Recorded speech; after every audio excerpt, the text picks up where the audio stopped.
ബാൽ താക്കറയുടെ മകൻ ഇപ്പോൾ എന്തു പറ്റി? ബാൽ താക്കറെ സ്ഥാപിച്ച സ്ഥാപനം എങ്ങനെയാണ് ഞങ്ങൾ ഊറ്റിയെടുത്തതെന്ന് ഇപ്പോ മനസ്സിലായല്ലോ എന്ന മട്ടും ഭാവവുമായിരുന്നു. അതായത് ബാൽ താക്കറയുടെ ശിഷ്യനായിരുന്ന, ഉദ്ധവ് താക്കറയുടെ ഉറ്റ സുഹൃത്തായിരുന്ന ഏകനാഥ് ഷിൻഡെ എങ്ങനെയാണ് ശിവസേനയെ മൊത്തത്തിൽ ഊറ്റിയെടുത്തത്? ഷിൻഡെയുടെ കൂടെയാണ് ഇപ്പോൾ ഭൂരിപക്ഷം MLA മാരും. 56 MLA-മാർ ഷിൻഡെക്കൊപ്പം ജയിച്ചു വന്നതിന്റെ കൂടെ 20 MLA-മാരിൽ ഉദ്ധവ് പക്ഷത്തോടൊപ്പം ഉണ്ടായിരുന്നവരിൽ 2/3 ഷിൻഡെയോടൊപ്പം ചേർന്നിരിക്കുന്നു. അങ്ങനെ ഷിൻഡെ വിഭാഗത്തിന് 70-ൽ കൂടുതൽ MLA-മാരുടെ പിന്തുണ ഉണ്ടായിരിക്കുന്നു എന്ന് പറഞ്ഞാൽ ഉദ്ധവിന്റെ പാർട്ടി ഇപ്പോൾ വെറും കറിവേപ്പലയായി കഴിഞ്ഞിരിക്കുന്നു. പ്രതിപക്ഷത്തിരിക്കാനുള്ള യോഗ്യത പോലും മഹാരാഷ്ട്രയിൽ ഇപ്പോൾ ഉണ്ടായിട്ടില്ല. ഇനി പലതും സംഭവിക്കാൻ പോകുന്നതേ ഉള്ളൂ. ഇത് പറഞ്ഞു വയ്ക്കുന്ന ഒരു ദ്വയാർത്ഥമുണ്ട്.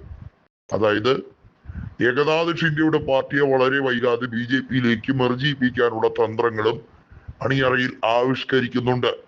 ഏകനാഥ് ഷിൻഡെക്ക് ബോധ്യപ്പെടാത്ത കാര്യമൊന്നുമല്ല.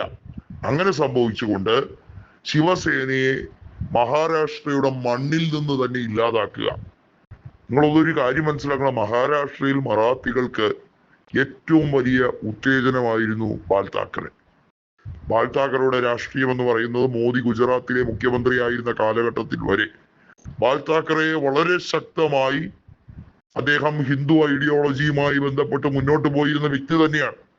എന്നാൽ അദ്ദേഹത്തിന്റെ വാക്കുകൾ, അദ്ദേഹം പറയുന്ന പ്രവർത്തികളെല്ലാം വളരെ സ്ഫുടമായിരുന്നു. അതിനകത്ത് ഒളിപ്പിച്ചു വെച്ച് ഒന്നും പറയാറില്ല. അദ്ദേഹം പറയുന്നത് എന്തോ ആ രീതിയിൽ തന്നെ ചെയ്യുക. ഒരു കാർട്ടൂണിസ്റ്റ് ആയിരുന്ന, അതിനേക്കാൾ ഉപരിയായി പത്രമാധ്യമ ധർമ്മം എന്താണ് എന്നൊക്കെ അറിയുന്ന ഒരു പാരമ്പര്യമുള്ള നേതാവ്.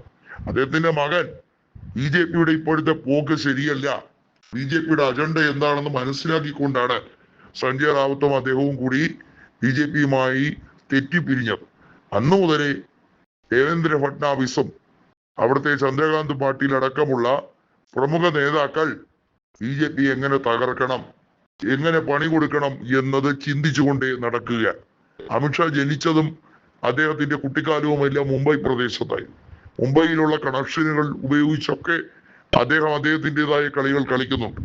എത്രയൊക്കെ ഗുജറാത്തിൽ ആധിപത്യം ഉണ്ട് എന്ന് പറയുമ്പോഴും അമിത്ഷായുടെ ആഗ്രഹം എന്ന് പറയുന്നത് മഹാരാഷ്ട്രയുടെ കടിഞ്ഞാൺ തന്റെ കയ്യിൽ എത്തണം എന്നതാണ്. പക്ഷെ അതിന് ഒരു കാരണവശാലും ഗഡ്കരി സമ്മതിക്കുന്നില്ല. ഗഡ്കരി എന്നത് നാഗ്പൂരിലെ കിരീടം വെക്കാത്ത രാജാവാണ്.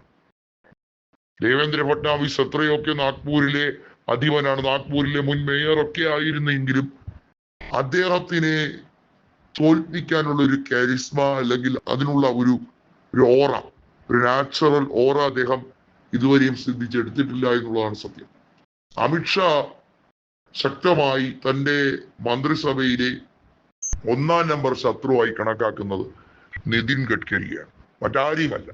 മറ്റ് ഏത് നേതാവിനെയും അദ്ദേഹത്തിന് ഭയമില്ല. മറ്റാരെയും വേണമെങ്കിലും വെട്ടി അദ്ദേഹത്തിന് മുൻപന്തിയിലേക്ക് എത്താൻ പറ്റും.